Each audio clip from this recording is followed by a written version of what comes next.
ولقد يسرنا القرآن للذكر فهل من مدكر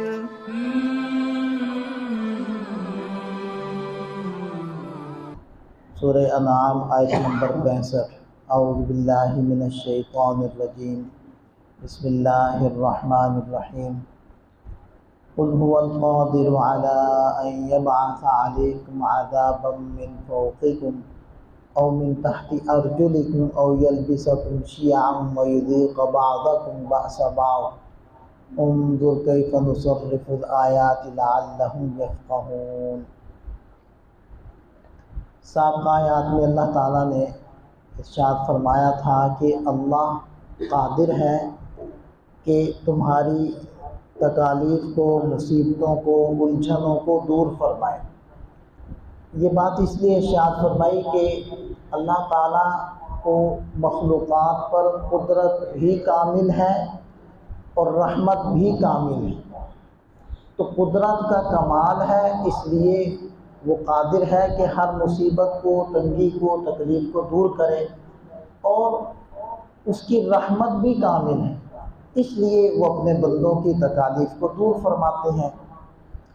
اس آیت مبارکہ میں ارشاد فرمایا کہ جیسے اس کی قدرت کامل ہے، رحمت کامل ہے اور وہ تکالیف کو دور کرتے ہیں، اسی طرح وہ مجرموں کو پکڑ بھی لیتا ہے، سزا بھی دیتا ہے، اور سزا دینے کے اندر بھی اس کو کوئی تنگی تکلیف نہیں ہے، کیونکہ سب انسان اللہ کے بس میں ہے، اس کی قدرت کے اندر ہے۔ اس کو دنیا کے لوگوں کی طرح یا دنیا کے حکمرانوں کی طرح فوج کی ضرورت نہیں، پولیس کی ضرورت نہیں۔ اب دیکھیں کہ اللہ تعالیٰ کی خفیہ پولیس اور فوج تو ہے ہی ہے فرشتوں کی شکل میں، لیکن ہر چیز ہی اس کی تو فوج ہے۔ اب انسان کے اعضاء و جوارے یہ جاسوس ہیں، کل قیامت کے دن یہی اعضاء ہمارے خلاف گواہی دیں گے۔ الیوم نختم علی افواہہم وتکلمنا ایدیہم وتشہد ارجلہم بما کانوا یکسبون۔ اب یہ آیت مبارکہ کیا بتلاتی ہے کہ زبان پر مہر لگا دیں گے، وتکلمنا ایدیہم، ہاتھ ہم سے باتیں کریں گے، اور وتشہد ارجلہم، ان کے پاؤں یہ ہمارے سامنے گواہی دیں گے ان کے اعمال کے بارے میں۔ اسی طرح اللہ تعالیٰ قادر ہے، ہر چیز کے اوپر اس کو قدرت حاصل ہے۔ جو ہم سانس لے رہے ہیں، یہ آکسیجن، یہ ہوا کس نے پیدا کی؟ اس کے اندر اللہ تعالیٰ بیماری پیدا کر دے اور پھیپھڑوں کے اندر بیماری پیدا ہو جائے۔ جو ہم کھانا کھا رہے ہیں، پانی پی رہے ہیں، وہ کس کا پیدا کرتا ہے؟ جراثیم کو کس نے پیدا کیا ہے؟ سب اللہ کی قدرت ہے۔ تو انسان کبھی بھی اللہ سے غافل نہ ہو اور یہ نہ سمجھے کہ میں آزاد ہوں اور میں اللہ تعالیٰ کی دسترس سے باہر ہوں، میں جو مرضی کروں، مجھے کس نے پکڑنا ہے، کس نے پوچھنا ہے۔ تو ان آیات میں اللہ تعالیٰ نے بندوں کو یہ احساس دلایا ہے، لہذا ارشاد فرمایا قل هو القادر على ان يبعث عليكم عذابا من فوقكم۔ اے نبی صلی اللہ علیہ وسلم آپ فرما دیجئے وہ قدرت رکھتا ہے اس بات پر کہ وہ تم پر تمہارے اوپر سے عذاب بھیج دے، جیسے کہ حضرت لوط علیہ السلام کی قوم کے اوپر سے عذاب آیا، پتھر برسے۔ حضرت نوح علیہ السلام کی قوم پر بارش برسی تیز، اور اصحاب فیل کے اوپر پرندوں نے چونچ سے کنکریاں پھینکی، اوپر سے عذاب آیا۔ آل فرعون کے اوپر عذاب آیا کہ اللہ نے آسمان سے مینڈک اور خون برسا دیا، وہ قادر ہے اس پر۔ اور او من تحت ارجلکم، یا تمہارے پاؤں کے نیچے سے عذاب دے دے۔ آل فرعون ساری ڈوب گئی پانی کے اندر، سمندر کے اندر، وہ پاؤں کے نیچے۔ اسی طرح حضرت نوح علیہ السلام کی قوم کے اوپر جو عذاب آیا، اس میں زمین پھٹی اور زمین سے پانی نکلا۔ اور عذاب کی ایک شکل یہ بھی تھی کہ قارون اپنے خزانوں سمیت زمین کے اندر دھس گیا، تو یہ پاؤں کے نیچے سے عذاب ہے۔ تو اوپر سے عذاب بھیج دے یا پاؤں کے نیچے سے عذاب بھیج دے، وہ قادر ہے۔ اور جیسے یہ شکلیں ہیں عذاب کی، وہیں ایک اور شکل بھی ہے اوپر سے اور پاؤں کے نیچے سے عذاب کے آنے کی، وہ ہے کہ جو حکمران ہیں ان کا ظالم ہو جانا۔ حکمران ظالم ہو جائیں اور ظالمانہ ٹیکس لگائیں، ظالمانہ قوانین بنائیں، کرپشن کریں، عوام کو تکالیف میں مبتلا کریں، قرضے لے کر عیاشیوں میں اڑائیں اور بوجھ وزن سارا عوام کے اوپر ڈال دیں اور مختلف بلوں کے اندر ان سے وصول کریں، یہ اوپر سے عذاب ہے۔ اور یہ ہمارے اپنے اعمال ہیں، جیسے کہ ایک حدیث پاک میں آتا ہے کہ کما تکونون، جیسے تم لوگ ہوو گے، یؤمر علیکم، ایسے ہی تمہارے حکمران ہوں گے۔ اور ایک مقولہ مشہور ہے، انما اعمالکم عمالکم، تمہارے اعمال ہی تمہارے حاکم ہیں، جیسے عمل ویسے حاکم، یعنی کہ عمل ہی نکل کر ہم سے وہ ہمارے حاکم بن کر بیٹھ جاتے ہیں۔ یعنی لوگ یہ دعا تو مانگتے ہیں کہ حضرت عمر فاروق رضی اللہ عنہ جیسے حکمران اللہ تعالی ہمیں نصیب فرمائے، لیکن یہ کبھی نہیں سوچتے کہ حضرت عمر فاروق رضی اللہ عنہ جیسے حکمران امت کو ملے کب تھے۔ مشہور واقعہ ہے کہ حضرت عمر فاروق رضی اللہ عنہ رات کو چکر لگا رہے ہیں، ایک گھر کے اندر سے باتیں کرنے کی آواز آ رہی تھی۔ اس زمانے میں چھوٹے چھوٹے گھر تھے، کچی دیواریں، چھوٹی چھوٹی دیواریں، تو آسانی سے آواز باہر آتی تھی۔ اچھا، حضرت عمر فاروق رضی اللہ عنہ رات کو چکر لگا رہے ہیں، گھر میں سے آواز آ رہی ہے، تو حکمران تھے، ان کی ذمہ داری تھی کہ وہ سنیں کیا کہا جا رہا ہے، کیا بولا جا رہا ہے۔ تو وہ کان لگا کر سننے کھڑے ہو گئے۔ تو ماں کہہ رہی تھی بیٹی کو کہ دودھ میں پانی ڈال دو، تو بیٹی نے کہا کہ امیر المومنین نے منع کیا ہے۔ ماں نے کہا کہ امیر المومنین کون سا دیکھ رہے ہیں؟ بیٹی نے کہا کہ امیر المومنین نہیں دیکھ رہے، امیر المومنین کا رب تو دیکھ رہا ہے۔ اب یہ ایک چرواہے کے گھر کی گفتگو ہے، اور عام طور پر ہم دیکھتے ہیں کہ جو غریب لوگ ہوتے ہیں اور کسان یا پھر مزدور ٹائپ کے لوگ، چرواہے گڈریے لوگ، وہ عام طور پر تعلیمات سے دور ہوتے ہیں، اخلاقیات کا ان کو کوئی عطا پتہ نہیں ہوتا۔ تو یہ ایک چرواہے کے گھر کے ایمان یا اللہ تعالیٰ کی ذات عالی کے استحضار کا عالم ہے کہ وہ یہ کہہ رہے ہیں کہ حضرت عمر موجود نہیں ہے تو ان کا رب تو موجود ہے، یہ ایمانی کیفیت۔ تو پھر جو صحابہ کرام کے گھر تھے ان کی ایمانی کیفیت کیا ہوگی؟ تو عوام کی ایمانی حالت ایسی تھی، اخلاق یہ تھے، امانت داری دیانت داری کا یہ عالم تھا، تو اللہ تعالیٰ نے حضرت عمر فاروق رضی اللہ عنہ جیسے حکمران دیے تھے۔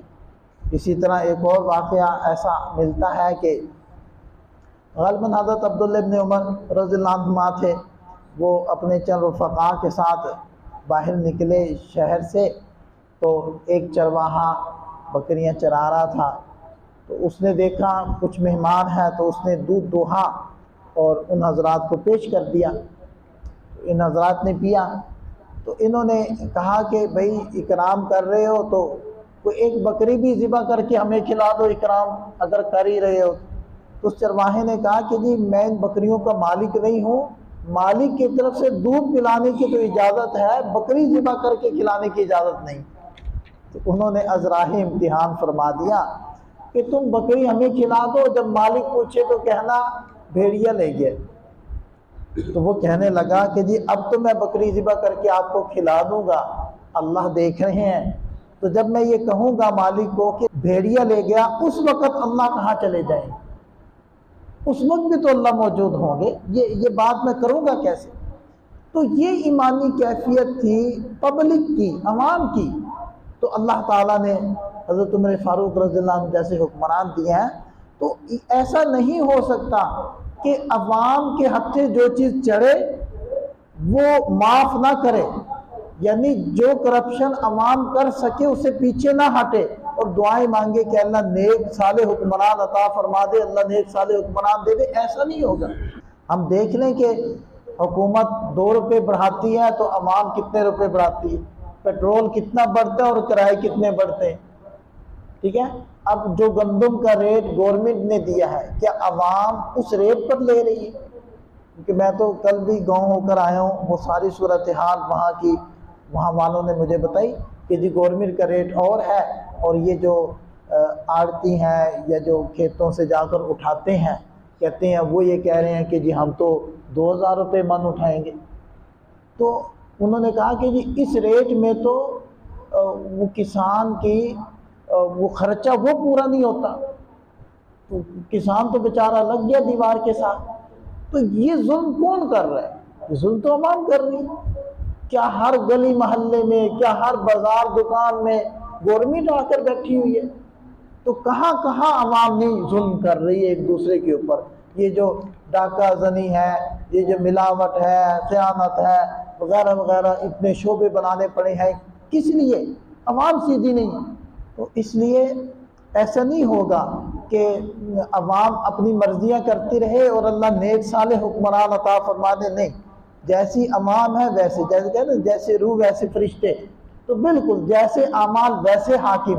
اور یہ جو برے حاکم ہے یہ اصل میں ہماری بد عملیوں کی سزا ہے، یہی وہ عذاب ہے جو اوپر سے آتا ہے۔ اس لیے مشکوٰۃ شریف کی روایت ہے، نبی پاک صلی اللہ علیہ وسلم نے ارشاد فرمایا کہ جب لوگ اللہ کی نافرمانیاں کرتے ہیں، گناہ کرتے ہیں، تو اللہ تعالیٰ برے حکمران ان کے اوپر مسلط کر دیتے ہیں۔ جب عوام اللہ کی فرما برداری کرتے ہیں تو اللہ تعالیٰ نیک حکمران لوگوں کے اوپر بھیجتے ہیں جو ان کے اوپر رحم کرتے ہیں، بالرحمت والرأفہ، کہ اللہ تعالیٰ عوام کی نیکی اور دینداری اور اللہ کے ساتھ راز و نیاز کی برکت سے ان حکمرانوں کے دلوں کے اندر عوام کے لیے نرمی اور محبت اور رحمت پیدا فرما دیتا ہے۔ اور اگر یہی بد عمل بد چلن ہو جائیں تو پھر ان حکمرانوں کے دلوں کے اندر سختی پیدا ہو جاتی ہے۔ اور ایک روایت میں ہے کہ دھیان سے سنو، میں اللہ ہوں، انا الملک، میں بادشاہ ہوں، مالک الملوک، میں بادشاہوں کا بادشاہ، وقلوب الملوک بیدی، بادشاہوں کے دل میرے ہاتھ میں ہے۔ اگر لوگ فرما برداری کرتے ہیں تو اللہ تعالیٰ فرماتے ہیں کہ میں بادشاہوں کے دلوں کو نرمی کے ساتھ بھر دیتا ہوں، اور اگر یہ نافرمانی کرتے ہیں تو میں ان کے دلوں کے اندر سختی پیدا کر دیتا ہوں، پھر وہ عوام کو فصاموہم سوء العذاب، برا عذاب چکھاتے ہیں۔ فلا، اور ایسے موقع پر ارشاد فرمایا کہ جب تمہارے حکمران برے ہو جائیں، فلا تشتغلوا انفسکم بالدعاء علی الملوک، اس موقع پر حکمرانوں کے خلاف بد دعائیں نہ کرنا، ولیکن اشتغلوا انفسکم بالذکر والتضرع، بلکہ اس وقت اللہ تعالیٰ سے راز و نیاز کرنا، اس سے مدد مانگنا، کئی اکفیکم ملوککم، تاکہ میں تمہارے بادشاہوں کے لیے کافی ہو جاؤں۔ مطلب حکمران اور حکمرانوں کے دل اور ان کے فیصلے اللہ کے قبضے میں ہیں اور اس کی چاہت سے ہوتے ہیں۔ اور ایک اور روایت میں ہے کہ جب اللہ تعالیٰ کسی امیر اور حاکم کی خیر خواہی چاہتے ہیں تو اس کو ایسے وزیر دے دیتے ہیں کہ جو نیکی کے کاموں میں، اچھے فیصلوں میں ان کی مدد کرتے ہیں، اور اگر وہ کہیں گڑبڑ ہو جائیں، غلط ہو جائیں تو وہ ان کو متنبع کرتے ہیں۔ اور اگر کسی کی تقدیر میں برائی لکھی جائے تو پھر اس کو اچھے ساتھی نہیں ملتے، اچھے وزراء نہیں ملتے۔ تو یہ جو برے حکمران کا مل جانا یہ اوپر سے عذاب ہے، اور اپنے ماتحتوں کا نافرمان ہونا، اولاد کا نافرمان ہونا، ملازموں کا خائن ہونا، جھوٹ بولنا، یہ نیچے سے عذاب۔ تو یہ اب دیکھیں قرآن پاک کی آیت مبارکہ کو، قل هو القادر، وہ قادر ہے، علی ان یبعث علیکم عذابا من فوقکم، تمہارے اوپر سے تم پر عذاب بھیجے، او من تحت ارجلکم، یا تمہارے پاؤں تلے سے عذاب بھیجے۔ اب یہ عذاب کی ایک شکل یہ ہے کہ تمہارے اوپر ظالم حکمران مسلط کر دے، اور نیچے سے عذاب یہ ہے کہ تمہارے ماتحتوں کو خائن بنا دے یا تمہارا نافرمان بنا دے۔ یہ بھی اللہ کے قبضے میں ہے اور یہ بھی اس کی چاہت سے ہوتا ہے۔ ہوتا کب ہے؟ جب ہمارا معاملہ اللہ سے بگڑتا ہے تو یہ سارا کچھ بگڑتا ہے۔ حضرت سفیان ثوری رحمۃ اللہ علیہ فرماتے ہیں کہ میں نے یہ محسوس کیا ہے کہ مجھ سے جب کوئی گناہ ہو جائے تو میرا گھوڑا، میری سواری، میرا ملازم اور خادم، مجھے ان کی طبیعت کے اندر اس نافرمانی کا اثر نظر آتا ہے۔ اب پتہ چلا کہ ہماری اولاد ہماری کیوں نہیں مانتی، وہ ہمیں کیوں ستاتی۔ اصل میں ہم اللہ کو ستا رہے ہوتے ہیں، تو ہم اللہ سے چھوٹے ہیں تو آگے ہماری اولاد ہم سے چھوٹی ہے، تو جب ہم اللہ کو ستائیں گے، اپنے بڑے کو ستائیں گے، تو پھر ہماری اولاد ہماری نافرمان ہو کر وہ ہمیں ستانے لگے۔ تو اس لیے اپنا معاملہ اللہ سے ٹھیک رکھنا، مخلوق سے ٹھیک رکھنا، اپنے آپ کو گناہوں سے بچانا، یہ اس بات کی آیت مبارکہ کے اندر سے ہمیں رہنمائی ملتی ہے۔ باقی انشاءاللہ کل ذکر کریں گے۔ اللہ تعالی ہمیں سمجھ عطا فرمائے، عمل کی توفیق عطا فرمائے۔